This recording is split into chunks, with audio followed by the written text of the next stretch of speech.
대강대강한다 뭐 이런 좀 뉘앙스가 있어서 별로 안 좋고, 강림절 뭐 이렇게 부르면 좋을 것 같아요. 강림절, 대강절, 대림절 해도 지옥 가진 않아요. 근데 이제 강림절 하면은 이미지가 확 오는 것 같죠. 주님이 오시는, 그러니까 강림하시는, 그걸 준비하는 그 기간을 우리가 대림절, 대강절, 강림절 이렇게 부르는 것입니다. 궁금하신 분들이 많이 있는 것 같더라고요. 대림절이라고 하고 어디는 대강절이라고 어디는 강림절이라고 하니까 어떻게 구분되는 거냐 하는데 다 같은 의미예요. 한자어만 그 의미를 살짝 바꿔서 그렇게 부르는 것 뿐인 것입니다. 주님이 강림하시는 것을, 주님이 오시는 것을 준비하는 기간에 오늘 첫 번째 주일이다, 이렇게 기억하시면 되겠습니다. 이어서 우리가 요한복음 4장 43절에서 54절 말씀 가지고 말씀을 믿고 가더니라는 제목으로 말씀을 증거하겠습니다. 우리가 살아가면서 크고 작은 많은 문제들이 있잖아요. 살면서 여러분 문제 없는 사람이 없거든요. 다 문제가 있습니다. 공동묘지 외에는 다 문제가 있다. 살아있는 곳에는 다 문제가 있다. 사람들이 있는 곳에는 문제가 있다. 너와 나와 단 둘이 있어도 문제는 생긴다. 사랑하는 가족들이 있는 공간에서도 이런 문제 저런 문제가 생기더라. 혈육을 맺은 형제들 간에도 이런저런 문제가 생기더라. 주인과 손님 간에도 문제 생기더라. 이 사회 속에, 나라 속에 얼마나 많은 문제들이 있겠어요. 또 전 세계적으로 봐도 수많은 문제들, 뭐 큰 것은 전쟁, 작은 것은 또 뭐 이러쿵저러쿵 있지 않겠어요. 그러니까 살아가는 모든 인생에는 다 문제가 있다라고 하는 것을 먼저 인지하실 필요가 있습니다. 왜 나한테 이런 문제가 있지? 왜 나에게 이런 어려움이 있지? 누구에게나 있다라는 거 기억하셨으면 좋겠습니다. 중요한 것은 모든 문제에는 답이 있다라고 하는 것이죠. 그 모든 문제는 답이 있다라고 하는 것이죠. 만약에 문제만 있고 답이 없다면 진짜 문제가 되는 거죠. 근데 문제가 있어도 문제가 되지 않을 수 있는 것은 그 문제는 반드시 답이 있기 때문에 그렇다.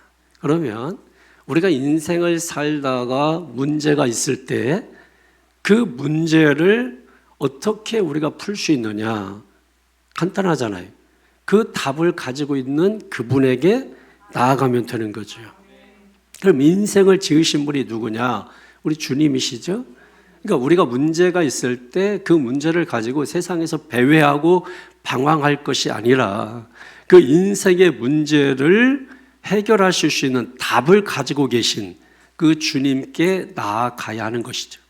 그래서 누구라도 주님께 나아간 사람은 그 문제가 어떤 문제라도, 그게 먹는 문제, 마시는 문제, 영적인 문제라 할지라도 다 해결된다 하는 것을 성경이 우리에게 보여주고 있는 것이거든요. 그런데 문제는 뭐냐면, 그래서 우리가 주님께 나왔다 이거예요. 그래서 우리가 예배도 드리고 기도에도 나오고 오늘 주일이니까 주님 앞에 나왔다 이거예요. 그럼 나왔으면 우리 인생의 문제가 풀려져서 시원해지고 답답했던 것들이 탁 트여야 되는데, 여전히 예배 드려도 답답하고, 여전히 예배를 드려도 시원함이 없고, 여전히 교회를 왔다가도 아니 온 것만 못한 그와 같은 사람들이 있기 때문에 그게 문제라고 하는 것이죠.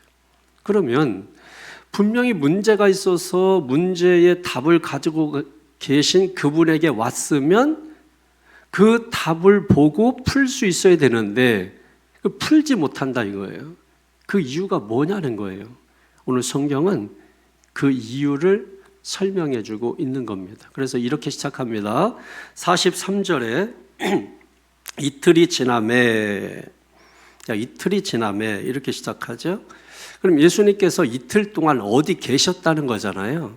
그럼 바로 앞에 40절, 40절에서 42절까지 한번 보겠습니다. 시작.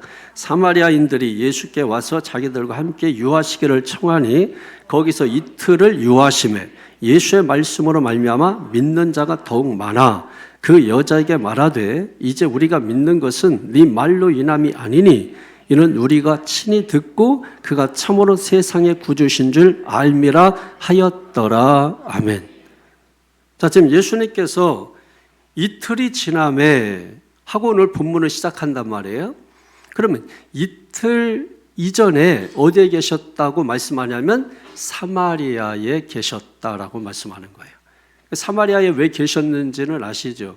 예수님께서 유대에서 많은 기적을 행하시고 그리고 사마리아 수가성 우물가에 가서 한 여인을 만나서 그 여인의 문제가 해결이 됐단 말이에요. 해결받은 그 여인이 내 인생의 문제를 해결받게 한 그분을 와서 보십시오 했더니 사마리아 성에 있는 사람들이 예수님을 보기 위해서 막 몰려왔단 말이에요. 그리고 그들도 예수님을 만나 뵙고 문제가 해결되고 그래서 너무 좋아가지고 예수님 이틀만 더 우리하고 함께 있어 주세요 부탁을 했단 말이에요.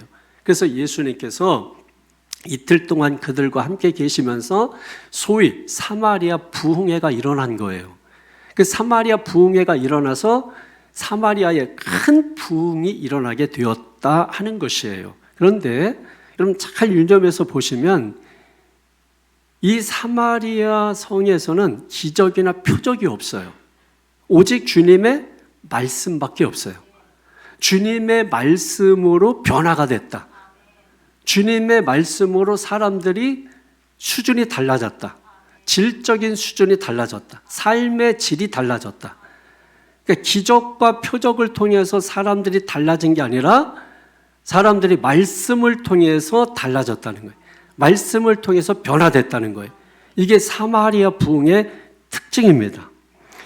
예수님께서 이 사마리아의 부흥을 일으키시고 난 이후에 갈릴리로 가셨다 그랬는데 갈릴리로 가셨는데 갈릴리 어디로 가셨냐 하면 계속해서 46절 한번 보실까요?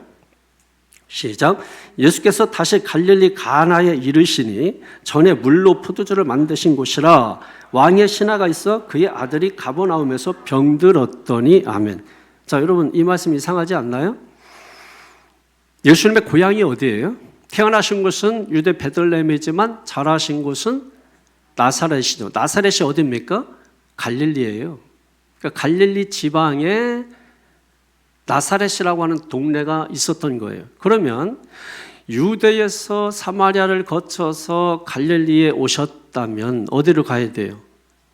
자기 고향으로 가야 될 거 아닙니까? 그런데 고향으로 가지 아니하고 가나로 가셨다 이렇게 말씀하세요. 가나라고 하는 동네도 갈릴리 지방에 있는 한 동네거든요. 그러니까 여러분 여기에 리얼하게 예수님께서 갈릴리 가나로 갔다 하는 지역을 기록해 놓고 있는 겁니다. 그러면 떠오르는 게 있죠. 갈릴리 가나에서 어떤 일이 있었죠? 예수님께서 물이 포도주가 되게 하시는 갈릴리 가나에서 행한 첫 번째 기적이 있었던 곳입니다. 그 갈릴리 가나로 예수님께서 가셨다 이렇게 말씀을 해주고 있죠. 착실하게 물로 포도주를 만드신 곳이라. 그런데 거기에서 한 이야기가 새롭게 시작되죠. 왕의 신하가 있었는데 그 아들이 병들어서 죽게 되었다라고 기록을 해놓고 있는 것입니다. 자, 그곳에서 예수님께서 그 왕의 신하의 아들을 살려주세요. 이 사건이 갈릴리 가나에서 행한 두 번째 기적 사건입니다. 자, 여기까지 여러분이 잘 정리하시고 그 다음에 예수님께서 이런 말씀을 하시고 이상한 말씀을 하세요. 자, 어디를 보시냐면 48절을 보십시오. 시작. 예수께서 이르시되 너희는 표적과 기사를 보지 못하면 도무지 믿지 아니하리라. 아멘. 지금 예수님께서 이 말씀을 여러분 흐름을 잘 보시라 이거예요. 이 말씀을 하실 타이밍이 아니에요. 지금 왕의 신하는 자신의 아들이 죽을 병에 걸려서 지금 너무나 간절한 상태에 있어요. 그래서 예수님에게 달려와서 내 아들을 살려주세요 하고 예수님께 요청을 하는데 예수님께서 뜻밖의 말씀을 하시는 거예요. 너희는 표적과 기사를 보지 못하면 도무지 믿지 아니하리라. 그런데 이 말씀을 자세히 보면 그 말씀하시는 그 대상을 누구에게 말씀하냐면 왕의 신하에게 말하는 게 아니라 그 주변에 있는 사람들에게 말씀하고 계시다는 거예요. 다시 말해서 이 말씀은 지금 우리에게 주시고 있는 말씀이라는 거예요. 왜 이 말씀을 하고 계시느냐? 47절에 보세요. 시작. 그가 예수께서 유대로부터 갈릴리로 오셨다는 것을 듣고 가서 청하되 내려오셔서 내 아들의 병을 고쳐주소서니 그가 거의 죽게 되었음이라. 아멘. 자, 분명한 것은 지금 왕의 신하의 아들의 병은 웬만한 병이 아니라 이제 죽을 병에 걸렸다. 왕의 신하니까 힘이 있죠. 능력이 있죠. 그러니까 그 아들을 살리기 위해서 5만 군데 찾아다니며 여러분 그 아들을 살려보려고 하지 않았겠어요? 그런데 살릴 수가 없었던 거죠. 그래서 우리 인생에는 기적이 필요한 겁니다. 기적이 필요한 걸 알고 기적을 찾을 때 기적이 일어나는 것이거든요. 그러니까 이 왕의 신하에게는 지금 뭐예요? 기적이 필요한 거예요. 그러는 중에 예수님에 대한 소문을 들은 겁니다. 예수님께서 유대 땅에서 사마리아에 계시다가 갈릴리 가나에 계시다는 거예요. 근데 지금 이 왕의 신하는 어디에 있는 거예요? 성경을 잘 보시라고 그냥 맹간히 들으면 아무 의미가 없어요. 예, 어디에 있는 거예요? 가버나움에 있는 거잖아. 그럼 가버나움에서 갈릴리 가나까지의 거리가 32km 정도 되는 거리예요. 지금은 차 타고 가지만 그때 당시에는 이동수단이 걷는 거예요.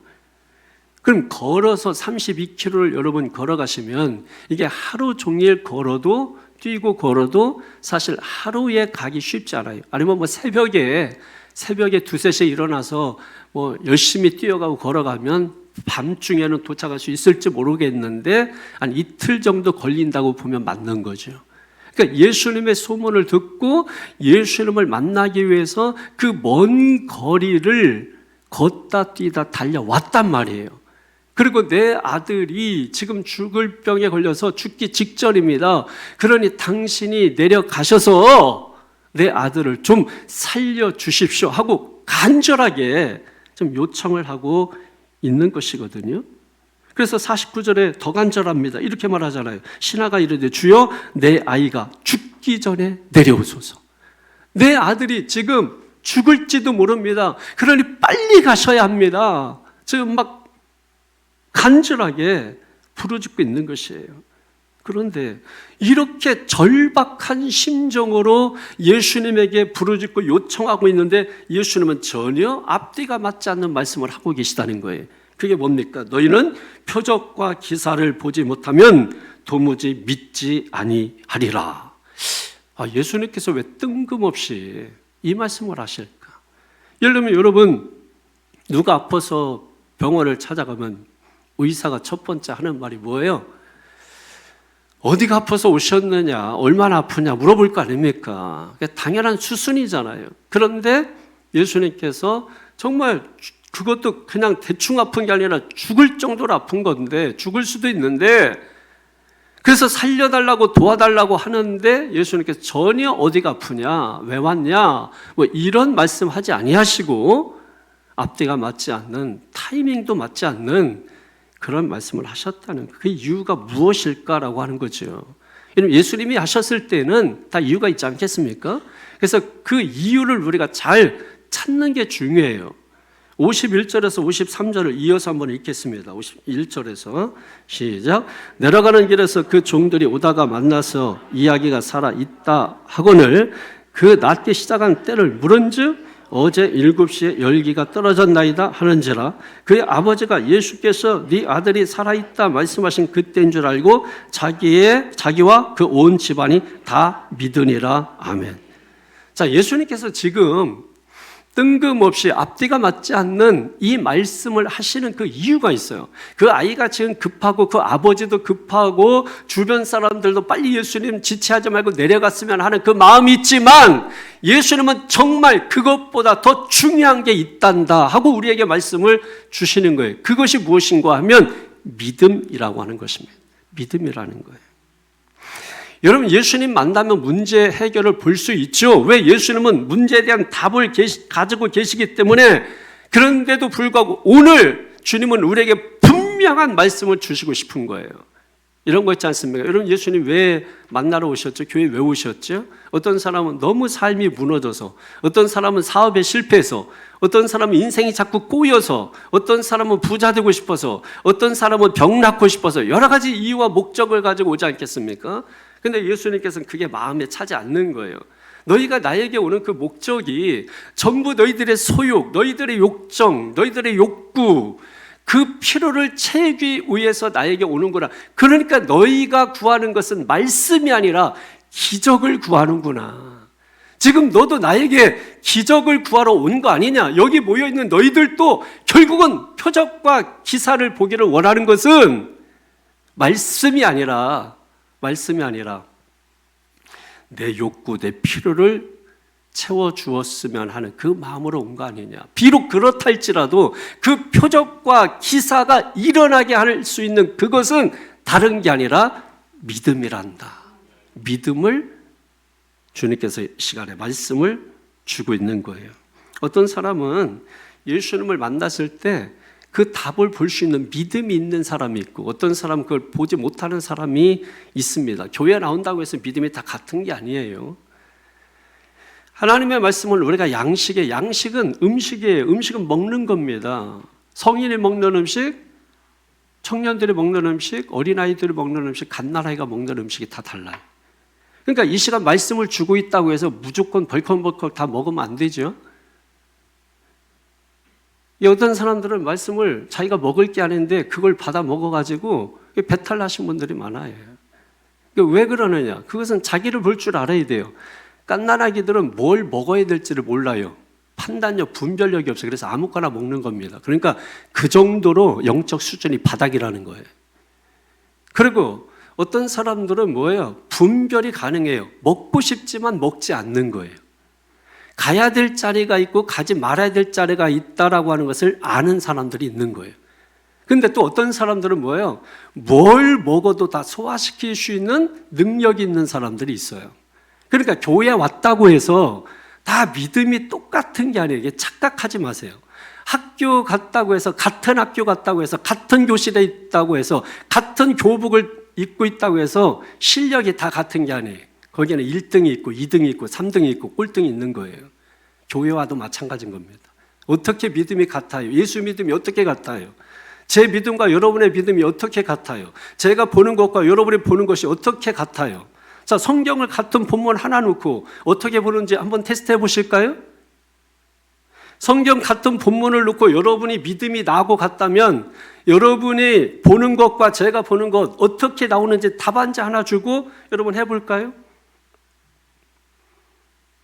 제가 지난달에 우리 경기연회에 이제 목사 후보생들을 강의하고 그리고 강의한 것을 가지고 시험을 치렀습니다. 그리고 지지난주에 그 시험 본 문제지가 저에게 배달되어서 제가 채점을 하고 다시 봉인해서 그것을 본부로 보내줬어요.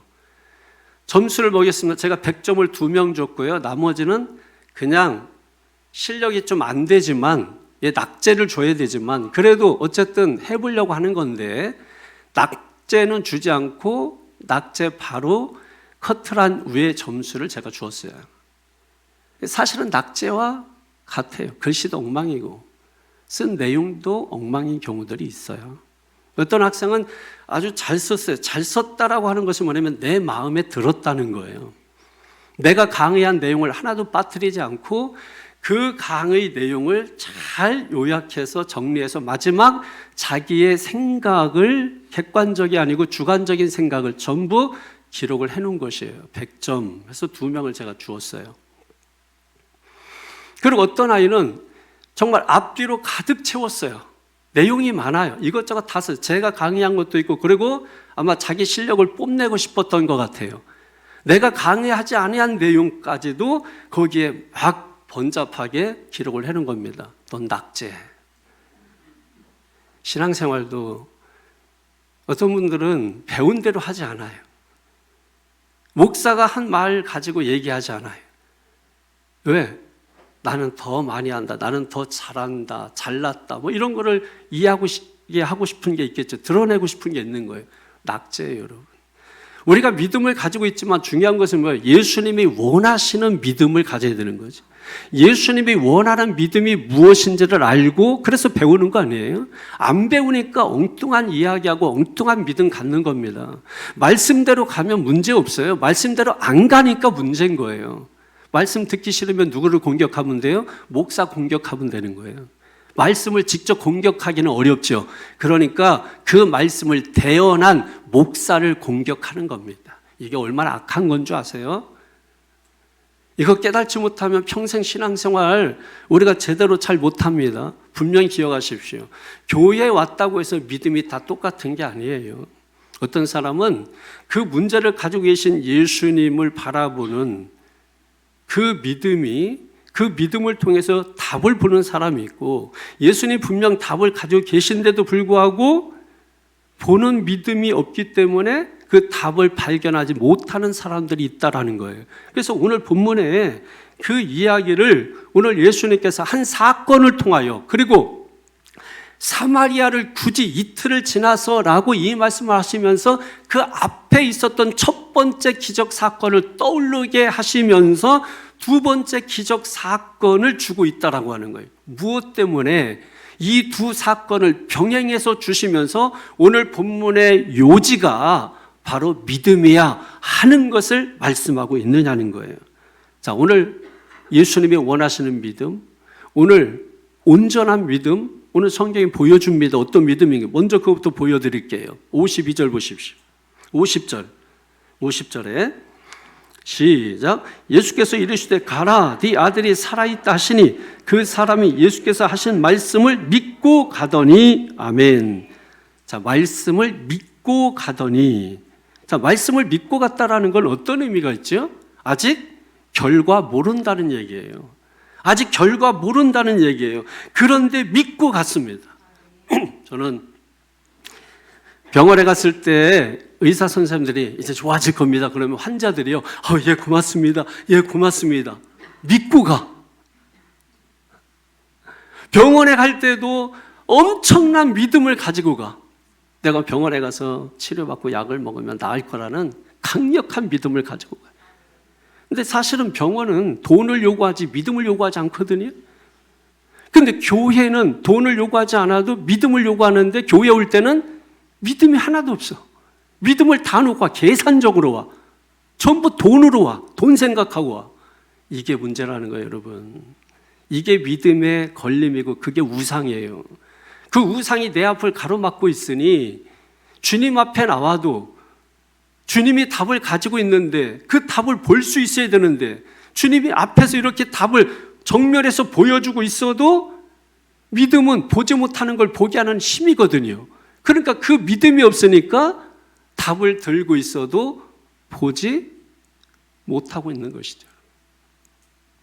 이게 얼마나 답답해요. 아니, 믿음이 필요한 곳에서는 믿음을 가지고 오지 않으면서 병원에 갈 때는 돈을 주면서 아까워하나요? 어디 좀 해도 몇백 나오고 1,000만 원 나오도 아까워하시는 분 손 들어보세요. 교회에서는 여러분 어떻습니까? 여러분 그렇게 대단하게 뭐 이렇게 하시나요?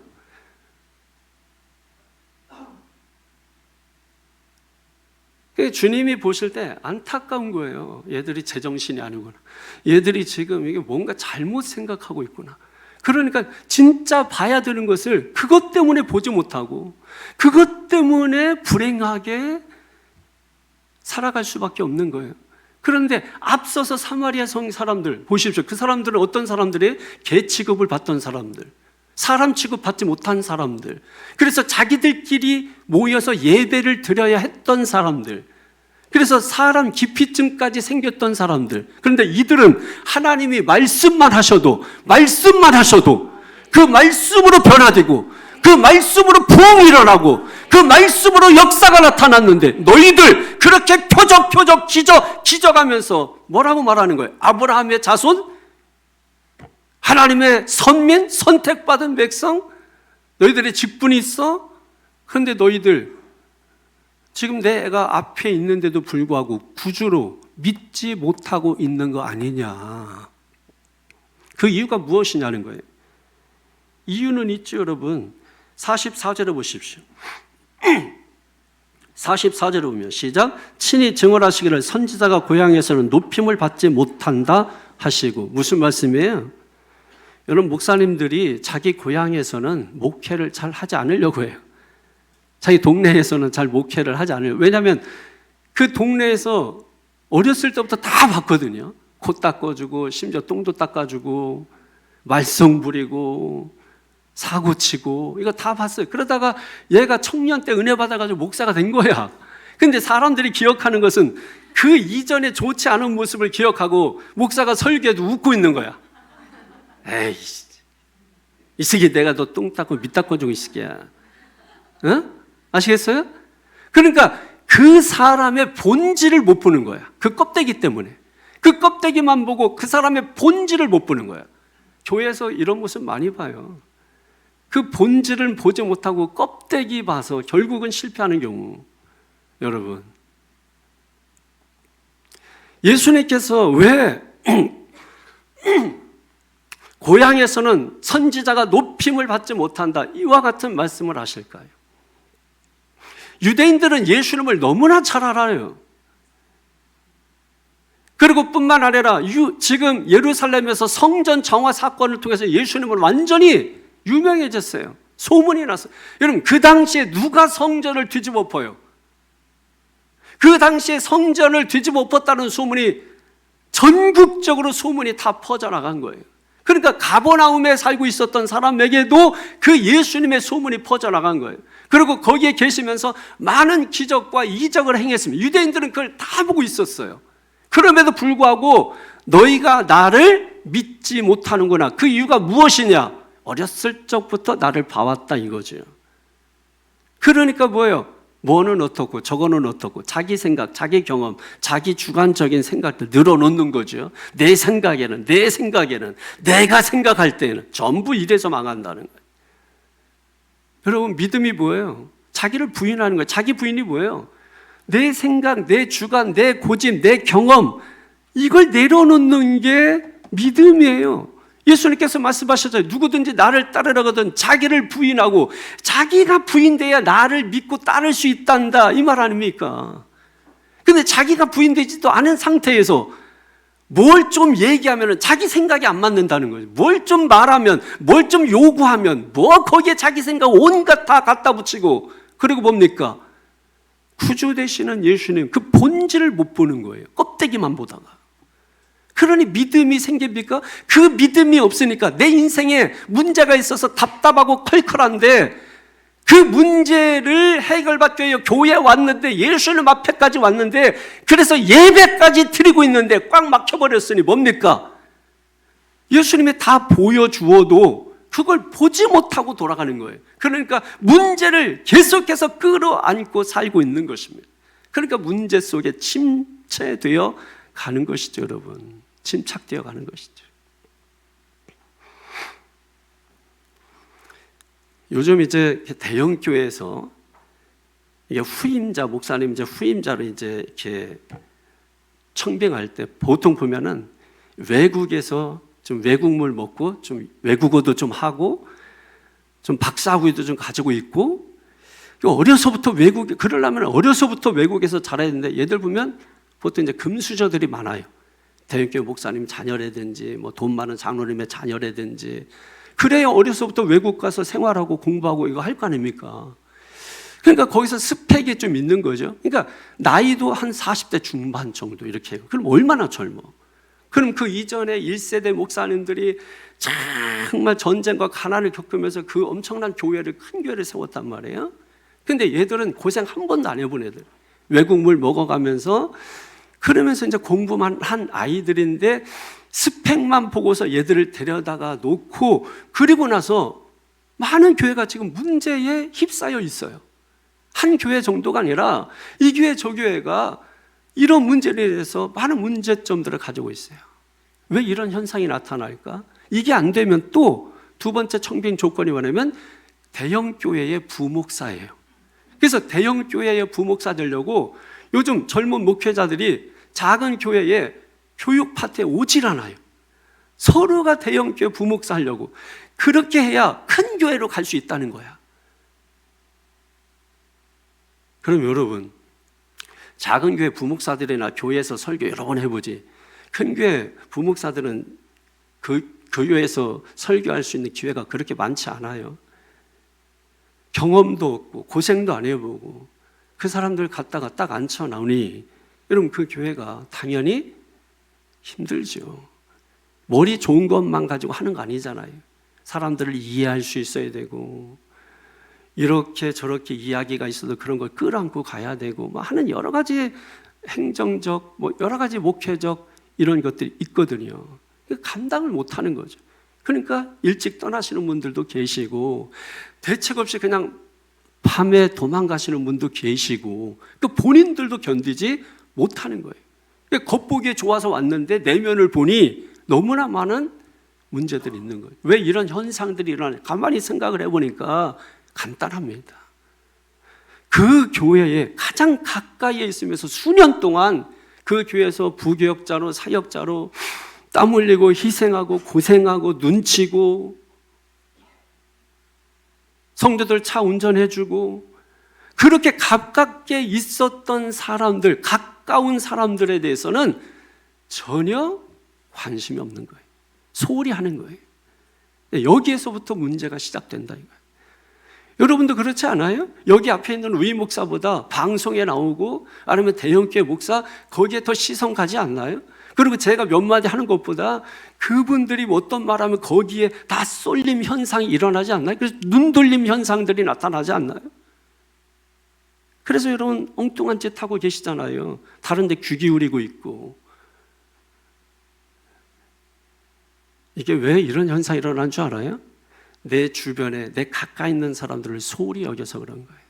다시 한번 돌아보십시오. 우리 자신들도 내 옆에서 내 가까이서 나를 위해서 붙잡아주고 기도해주고 나와 함께하고 나를 염려해주고 걱정해주고 누구예요? 그런 분들에 대해서는 우리가 전혀 밥 한 끼 안 사주면서 나와 별로 그렇게 관계도 없어요. 그냥 그 사람이 좀 힘 좀 있고 그 사람이 좀 잘 나가는 것 같고 그 앞에서는 그냥 모든 걸 다 버리고 그냥 허리를 그냥 납작 엎드리고 예예예 해가면서 그렇게 한평생 살아서 뭐 하겠습니까, 여러분? 우리가 뭐 천년 만년 산다면 그렇게라도 해서 뭐 좀 한 자리 차지하고 살 수 있겠습니다만은 뭐 한 자리 차지했나 싶은데 뭐 한 60일, 70일도 못 가가지고 그냥 자리 박차고 나가는 분도 계시고 그런 자리에 있었지만 감당하지 못하니까 뛰어내리시는 분들도 계시고 뭐가 중요한 거예요? 뭐가 우선이에요? 표적이 우선입니까? 기적이 우선입니까? 말씀이 우선입니까? 신앙생활 순서를 분명히 하셔야 돼요. 말씀과 믿음과 기적이에요. 가장 최악은 뭐냐? 기적이 맨 앞에 오는 겁니다. 최악이에요. 기적은 많은 사람들을 몰고 다닙니다. 그러나 말씀은 사람들을 변화시킵니다. 기적은 사람들을 모일 수는 있어요. 그래서 기적, 표적 찾는 사람들이 많아요. 어디에 뭐가 있다 그러면 거기에 찾아다닙니다. 뭐 한다, 세일한다 그러면 거기에 몰려갑니다. 세일해서 파는 게 그게 그거지. 제대로 서 있을 때 사세요. 서 있을 때. 자빠진 거 세일할 때 사지 말고. 예? 왜 거기에 그렇게 모여요? 기적이라고 하니까, 세일이라고 하니까, 표적이라고 하니까 모이는 거 아닙니까? 근데 진짜들은 사람들이 없어요. 여러분 세일하는데 좋은 거 내놓겠어요? 아니 생각 여기 백화점 혹시 사장 있어요? 없죠? 없으니까 하는 말이야. 예? 철질한 거 내놓지 않겠어요? 안 팔리는 거 내놓지 않겠어요? 뭐 좋아서 마음에 들면 찾으면 다 없다 그러잖아요, 그거. 그래서 어쩔 수 없이 싸니까 나의 몸보다 한 치수 큰 거, 됐다 큰 거, 여러분 그런 거 사오는 거 아니에요, 여러분? 언젠간 있겠지. 몸이 늘어나면 있겠지. 빠질 건 뭐 꿈도 못 꾸고. 여러분 그렇게 하는 거 아니에요? 기적은 사람들을 몰고 다닐지 몰라도 여러분 기적 보고 변화되는 사람 없어요. 뭔가를 본다라고 하는 것은 믿는 걸 얘기하는 게 아니에요. 보고 믿는다는 건 거짓이에요. 보고 믿는 게 아니라 보고서 확인하는 거지. 확인은 믿음이 아니에요. 믿음은 대상을 통해서 오는 거예요. 그래서 그 대상이 어떤 분이냐 하는 것에 따라서 믿음이 오는 거지. 가서 보고서 믿겠다고 그건 믿음이 아니고 확인이 되니까. 얼마나 많은 사람들이 믿음을 오해하고 착각하고 내가 가진 믿음이 그래도 괜찮다고 착각하는 사람들, 기적을 맨 앞에 두고 있는 사람들, 이런 사람들 나중에 빈 털털이 되고 속빈 강정되고 맙니다. 가장 맨 앞에 말씀이 와야 되는 거예요. 그 다음에 그 말씀을 믿는 거예요. 믿으면 그 말씀에 순종하게 돼 있어요. 그래서 믿음과 순종은 짝이에요. 순종하면 성경은 뭐라고 말씀하세요? 기적이 일어난다고 말씀하는 거잖아요. 이 신앙의 순서를 지키세요. 이 신앙의 순서를 지켜서 믿어보세요. 그러면 반드시 하나님 기적이 일어나는 줄로 믿습니다. 갈릴리 사람들 예수님 너무나 잘 알죠. 그런데 45절에 보면 영접했다는 말이 나오거든요. 갈릴리의 이름의 갈릴리인들이 그를 영접하니, 여기서 영접했다고 하니까 속으면 안 돼요. 여기서 영접했다라고 하는 것은 예수님을 믿었다는 게 아닙니다. 예수님이 소문이 많이 났잖아요. 성전 정화 사건을 통해서 막 소문 났잖아요. 그러니까 예수님을 보러 왔다 이런 뜻이에요. 저분이 그렇게 유명해? 저분이 저렇게 유명해? 해서 예수님을 보러 왔다는 거지 믿었다는 것이 아닙니다. 요한복음에서 기록할 때 특징이 있다고 했죠. 다른 복음서에서는 기적이라고 한 것을 요한복음에서는 셈메이온, 뭡니까? 표적이라고 했다고 했죠. 표적은 무엇을 의미하냐면 기적이 있는데 그 기적 속에 어떤 의도를 두고서 기적이 일어났다는 거예요. 그걸 우리가 표적이라고 하는 거예요. 그런데 문제는 뭐냐면 사람들은 그 표적을 보고 표적을 보려고 하는데 문제가 있는 거예요. 표적을 보고 그 표적이 가르치는 것을 봐야 되는데 사람들은 표적을 보고 표적을 보려고 하는 거예요. 믿습니까? 여러분 우리가 봐야 되는 것은 표적을 보고 그 표적이 가르치는 걸 봐야 돼요. 자, 다시 한번 말씀드려요. 제가 저걸 보세요. 그러면 여러분이 봐야 되는 거는 제 손가락을 보는 게 아니라 저 스피커 통을 봐야 되는 거죠. 근데 많은 사람들이 지금 여기에 보면 저걸 보세요 했는데도 불구하고 저건 안 보고 여전히 제 손가락 보는 사람들이 35명이 있었어요. 딱 보면 알아요, 여러분. 보십시오. 그러면서 하는 말이 뭐냐면 껍데기, 이 손가락이 길다, 짧다, 두껍다, 얇다. 왜 저렇게 생겼냐? 이런 얘기하다가 진짜 봐야 될 것은 보지 못한다는 거예요. 여러분 아시겠습니까? 주님께서 왜 갑자기 내 아들을 살려주세요 하고 찾아온 얼마나 그 마음이 얼마나 급해. 그런데 정말 주님을 믿는 사람이라면 급할 이유가 없어요. 왜? 여러분 생각해 보십시오. 예수님이 죽어가는 사람만 살리는 분이 아니고 죽은 자도 살리시는 분이거든요. 그럼 급할 게 없는 거 아니에요? 그러니까 이 사람 믿음도 아직 덜 된 거지요. 그러니까 예수님은 사실은 뭐예요? 급할 게 없는 거예요. 왜? 야, 내가 병든 사람만 살리냐? 죽은 자도 살려. 그러니까 급할 게 없는 거예요. 그러니까 예수님은 교훈을 다 주고 계신 거예요. 목적이 뭐예요? 살리는 게 목적이 아니라, 살리는 게 목적이에요. 살려놔도 또 죽잖아요. 살리는 게 목적이 아니라 뭐예요? 하나님께서 우리에게 영적인 교훈을 주고자 하는 거예요. 그런 표적과 기적 무엇으로부터 시작하는 줄 아느냐? 말씀으로부터 시작해 이겁니다. 그런데 너희는 말씀을 뒤로 하고 믿음도 뒤로 하고 뭡니까? 표적, 기적만 보려고 하는 사람들이구나 하는 것이. 그 이유가 뭐예요? 내가 같은 동네에서 자라서 믿어지지 않니? 그리고 너희들 아브라함의 자손이라고 말하면서 나를 그렇게 잘 안다고 하면서 나를 도무지 믿으려고 하지 않는구나. 그 이유가 뭐냐? 표적과 기적. 즉 표적을 보여줬더니 표적을 통해서 봐야 될 것을 보지 못하고 표적을 보여줬더니 표적만 보려고 하는구나. 바로 이것인 것이죠. 그 왕의 신하도 그 표적 듣고 온 거지 예수님을 믿기 위해서 온 게 아니니까 그 표적의 시작도 무엇으로부터 시작된다? 예, 믿음으로부터 시작된다. 그 믿음 이전에 지금 주님이 말씀을 주고 있잖아요. 그래서 지금 처음에 다시 돌아가서 이틀을 지나며 했을 때 떠오르게 하는 게 뭐예요? 사마리아의 사건이 떠오르게 하는 거예요. 그럼 사마리아 사건에 한 목마른 여인이 있었죠. 그 목마른 여인. 그래서 정말 그 애타는 그 마음으로 인생을 사람들을 피해가면서 살고 있었는데 예수님을 만나서 예수님의 기적과 표적을 본 게 아니라 뭐예요? 예수님과 말씀을 나눴죠. 말씀을 듣다가 뭐예요? 타해부. 내 인생의 문제가 이런 문제가 있구나. 문제만 알게 해줄 뿐만 아니라 그 문제를 보게 해주고 그 문제에 대해서 답도 주님이 주셨죠. 내가 영원히 목마르지 않은 생수를 줄 거야 하고서 예배 문제까지 갔어요. 그래서 예배 문제가 나오고 나서 영과 진리로 예배해야 된다 하는 이 말을 듣고 이 여자가 뭐예요? 지금까지 자기가 이게 문제라고 생각했는데 이게 문제가 아니라 더 큰 다른 어떤 문제가 있었다라고 하는 것을 알게 된 거죠. 그러니까 지금까지 물동이와 같은 문제를 집어 던져놓고 더 큰 가치를 향해서 쫓아간 거죠. 그러면서 이 여인이 나가서 외치잖아요. 와 보라, 내가 만난 그 일을 와 보라. 그랬더니 많은 사람들이 막 오는데 유대인들 백의 민족이죠. 터번 하얀색 머리 쓰고죠. 추수할 때 누렇게 와야 되는데 하얀 옷을 입고 오니까 추수하는 그 들녘처럼 예수님 눈에는 뭐예요? 씌어져 추수하게 된 들판을 보는 것처럼 보는 거예요. 그러니까 예수 그리스도를 믿고 의지하는 사람들은 이 세상을 바라볼 때 바로 그런 관점에서 볼 수 있어야 된다라고 하는 거죠. 이 세상에 구원을 해야 할 씌어져 지금 추수력에 다 익어서 추수할 때가 된 그 들판을 바라보듯이 우리가 그렇게 바라볼 수 있는 그 눈이 있어야 된다라고 하는 것이죠.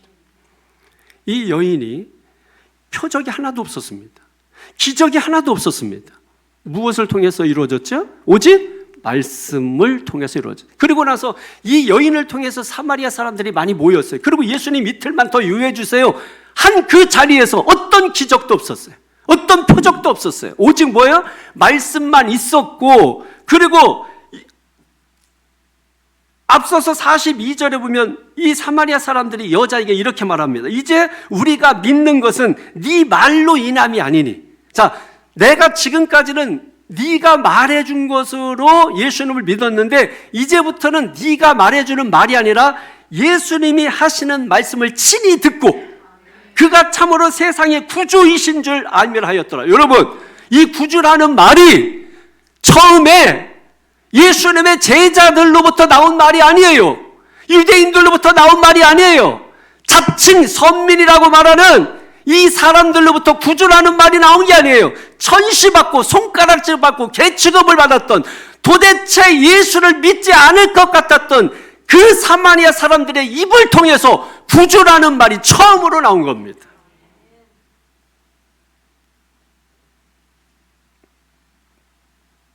근데 유대인들 여전히 뭐예요?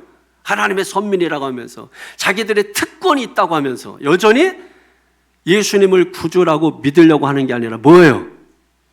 기적, 표적. 그러니까 예수님께서 너희들 여전히 표적, 기적만 따라다니는구나. 저들은 나를 구주로 볼 줄 아는데 너희들은 그걸 보는 눈이 없구나. 그 이유가 뭐예요? 믿음이 없기 때문인 것이죠. 사랑하는 성도 여러분, 단지 말씀 듣고 삶의 목마름을 해결받았다 하는 이 말이 여러분의 심령에 크게 울리게 되어서 여러분이 표적을 기대하면서 주님 앞에 나오는 사람이 아니라, 기적을 기대하면서 주님 앞에 나오는 사람들이 아니라 말씀을 기대하면서 주님 앞에 나오는 자들이 되기를 바랍니다. 그럼 말씀을 기대하고 나왔으면 뭐가 들릴까요? 보려고 할까요? 들으려고 할까요? 그러면 기적을 기대하고 왔으면 들으려고 할까요? 보려고 할까요? 보려고 하겠죠. 여러분 보고자 합니까? 들으려고 합니까? 듣고자 하면 하나님의 말씀이 뭐예요? 아까 장로님 기도할 때처럼 집중해서 들려지게 되겠죠.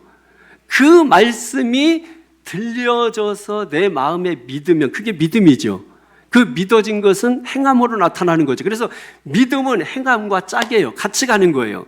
믿음 따로, 순종 따로가 아니라 내가 주님의 말씀을 믿은 것을 순종하는 거예요. 그 순종하는 것을 통해서 뭐가 나타난다? 기적이 나타난다. 역사가 나타난다. 이게 신앙의 순서라는 거예요. 이 순서를 여러분 잘 기억하셔서 정말 여러분의 인생과 삶에 큰 기적을 보게 될 수 있게 되기를 주님의 이름으로 간절히 축원합니다. 그래서 48절에 이런 말씀하셨는데 너희는 표적과 기사를 보지 못하면 도무지 믿지 아니하리라. 무엇이 우선이에요? 기적이 우선이에요? 말씀이 우선이에요?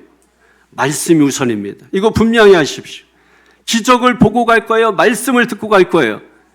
기적을 보고 가는 건 확인이에요. 믿음이 아니에요. 말씀을 듣고 가는 것은 뭐예요? 믿음이에요. 믿음. 믿음 없으면 못 가요. 태초에 하나님이 천지를 창조하시니라. 하나님 본 적 있어요? 지금이니까 우리가 성경을 해석하지 그때 당시로 생각을 해보시라고. 누가 해석해요? 태초에 하나님이 어디 계세요? 천지를 창조하셨다. 어떻게 창조하셨어요? 볼 수 없지요. 들을 수 없지요. 그런데 불구하고 뭡니까? 믿잖아요. 그걸 우리가 믿음이라고 하는 거예요.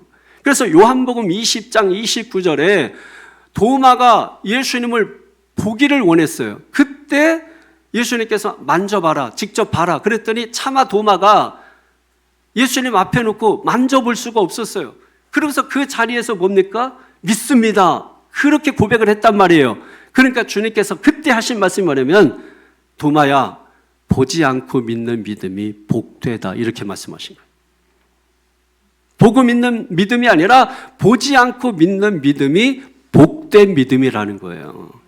믿음은 보고 믿는 게 아닙니다. 확인하고 믿는 게 아니에요. 여러분 진화론을 무슨 우리가 확인하고서 여러분 믿는 거예요. 그냥 과학이라고 하는 것에 덮어 씌워서 확인되지 않은 것을 그냥 믿는 거예요. 믿어버린 그것도 믿음이에요, 여러분. 그게 무슨 과학적으로 무슨 입증된 게 뭐가 있어요? 지금 계속 원숭이 꼬리가 짧아서 사람이 됐으면 그 원숭이 조상 제사 드려야 될 거 아닙니까? 근데 그거 하는 사람 아무도 없잖아요. 그냥 학문적으로 그렇게 읽혀져서 지금도 계속 읽혀지고 있는 것 뿐인 거예요. 그것도 믿음인 거예요, 여러분. 우리가 그것을 믿을 것인지 말씀으로 세계를 창조하신 그 하나님을 믿고 살 것인지 그게 우리의 선택인 거예요. 그 선택에는 반드시 뭡니까? 책임이 따르는 것이죠, 여러분. 그게 인간의 자유의지예요. 그래서 하나님은 여러분을 기계처럼 강제하지 아니하시고 계속해서 메신저를 옆에 두는 거예요. 믿어. 교회 다녀야 돼. 예수 믿어야 돼. 말씀 들어야 돼. 계속해서 말하는 거예요. 기계라면 부숴버리면 돼요, 안 들어버리면.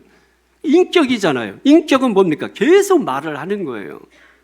그래서 내가 자유의지가 있기 때문에 그래서 말씀을 듣고 나니 그렇구나 깨달아진단 말이에요. 그 인식이잖아요.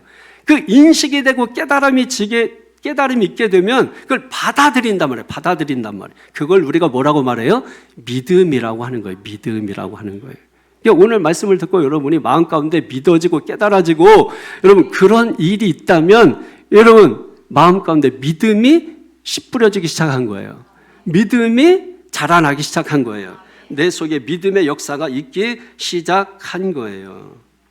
한나의 믿음을 한번 말씀드려 마칠까요? 여러분 사무엘상에 보면 한나의 믿음이 나오잖아요. 한나는 무자했잖아요. 자식이 없었잖아요. 지금은 상관없습니다만 그 당시에 가면 자식이 없는 것은 가문의 수치란 말이에요. 죽어 마땅하단 말이에요. 그러니까 얼마나 부끄럽고 얼마나 정말 살고 싶지 않겠어요. 그러니까 문제가 있으니까 그 문제를 하나님께 가지고 나갔어요. 그러니까 하나님 앞에 가지고 나가서 정말 술 취한 여인으로 오해받을 정도로 몸을 흔들면서 막 간절하니까 기도했어요.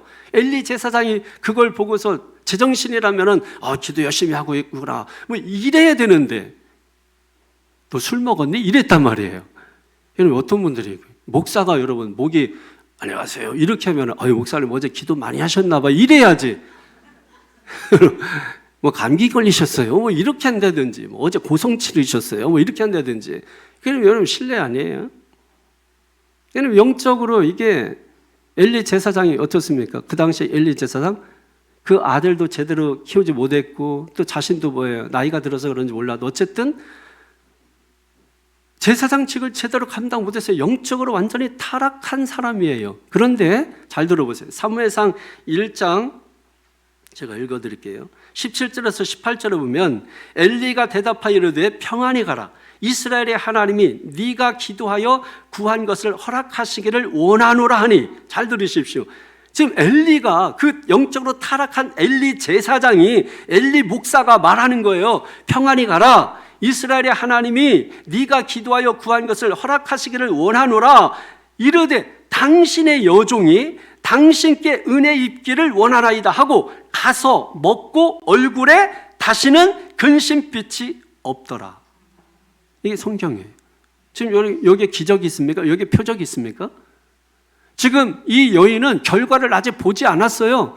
아기를 달라고 기도하고 있는 거예요. 그런데 엘리 제사장이 그걸 보고 야 평안히 가서 먹고 마셔 이 말 했단 말이에요. 그러니까 지금 이 한나는 그 영적으로 타락한 엘리 제사장을 본 것이 아니고 그 제사장을 누가 세우셨어요? 그럼에도 불구하고 하나님이 세우셨잖아요. 그러니까 타락한 엘리 제사장을 통해서 나온 말이라 할지라도 하나님이 하신 말씀으로 믿고 가서 먹고 마셨단 말이에요.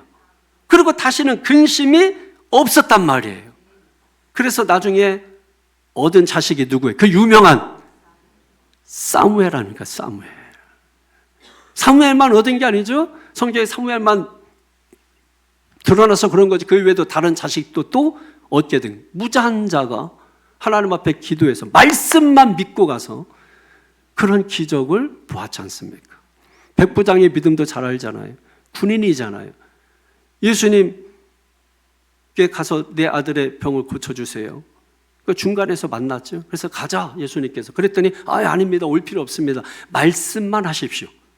나도 군인이기 때문에 내 부하들에게 명령하면 그 명령에 부하들이 따릅니다. 그러니 주님이 말씀만 하시면 내 아들이 살아날 줄로 믿습니다. 거기에 기적이 어디 있어요? 거기에 표적이 어디 있어요? 그 말씀을 믿고 갔더니 그 아들이 살아났고, 오늘 본문의 왕의 신하도 예수님의 말씀만 믿고 가다가 중간에서 하인들을 만났는데 당신 아들이 살아났다는 거야. 그래서 그 시와 때를 물어보니까 예수님이 말씀하시는 바로 그때였다라고 하는 것이죠. 여기 무슨 기적이 어디 있고 여기 무슨 표적이 어디 있어요? 사랑하는 성도 여러분, 우리가 때마다 시마다 분마다 초마다 일마다 달마다 매일매일 주어지는 이 말씀 너무 자주 들려지니까, 말씀의 홍수 속에 있으니까 이 말씀들이 너무 우습게 여기고 너무 하찮게 여기고 너무 가볍게 여기고 너무 소홀히 여기고, 언제 하면 할 거예요? 단어가 이제 다 딸렸는데 다시 시작하겠어요. 너무 말씀이 자주 들리다 보니까, 그리고 다 아는 목사, 아이고 뭐 10년 20년 심지어 저하고 처음부터 시작하신 분은 30년 정도 저하고 같이 있었으니 다 알 거 아니에요. 성질이 어떻고 뭐가 어떻고 다 알 거 아니에요. 그러니 그거 보면서 말씀 전할 때 아이고 내가 다 아는데 믿음 생기겠어요, 여러분? 그럼에도 불구하고 그를 세우신 이가 하나님이시니, 그가 전하는 그 말씀이 하나님 말씀이시니 그 말씀을 소홀히 여기지 않고 경히 여기지 않고 그 말씀을 믿음으로 받는 거죠. 믿음으로 받고 가서 근심하지 말라. 그러니 근심하지 않고 먹고 마시는 거야.